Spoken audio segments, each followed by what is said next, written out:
সেখানে আমার গায়ে হচ্ছে চিটাগুলি লাগে প্রায় 22টার মতো। আলহামদুলিল্লাহ এখন আমার গায়ের মধ্যে কোনো গুলি নেই। আর ইউনিভার্সিটির 3 তলা পর্যন্ত পুলিশ উঠে আমাদের মেয়েদের গায়ে হাত তোলে, আমার ভাইদের গায়ে হাত তোলে।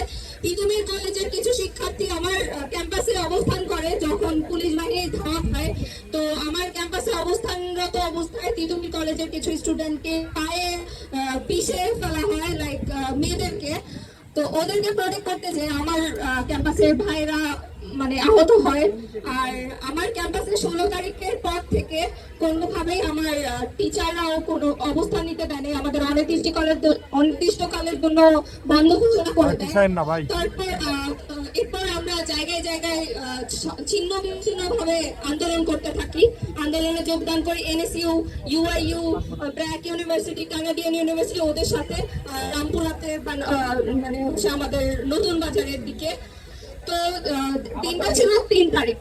3 তারিখে যখন রামপুরাতে আমাদের পুলিশ বাহিনী আমাদের উপর আক্রমণ করে, এমন অবস্থায় হেলিকপ্টার থেকে গুলি করা হচ্ছিল।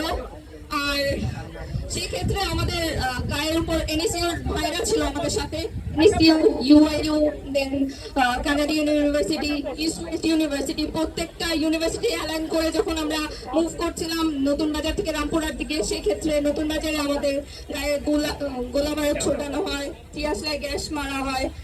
তারপর সেখানে আমার গায়ে হচ্ছে চিটাগুলি লাগে প্রায় 22টার মতো। আলহামদুলিল্লাহ এখন আমার গায়ের মধ্যে কোনো গুলি নেই। সবগুলো গুলি চামড়ার উপরে ছিল, তো বের হয়ে গেছে। কিন্তু আমার সাথে একটা মেয়ে খুবই গুরুতর ভাবে আহত হয়েছিল। ইভেন আমার একটা ফ্রেন্ড, তার মাথায় গুলি লাগে, পিঠে গুলি লাগে। তো ওরা গুরুতর ভাবে আহত হয়েছিল। ওই দিনটা মনে হয়েছিল যে আমি আর বেঁচে ফিরতে পারবো না বাসায়। আমার সাথে আমার ক্লাস 8-এ পড়ুয়া ছোট ভাইটাও ছিল। তো অ্যাকচুয়ালি ওই দিনটা অনেক মেমোরেবল ছিল, মানে এই জীবনে কখনো ভোলার মতো দিন না। ধন্যবাদ মিফতাহুল জান্নাত। আমি বুঝতে পারছি আপনি অপরাপ্রত হয়ে যাচ্ছেন।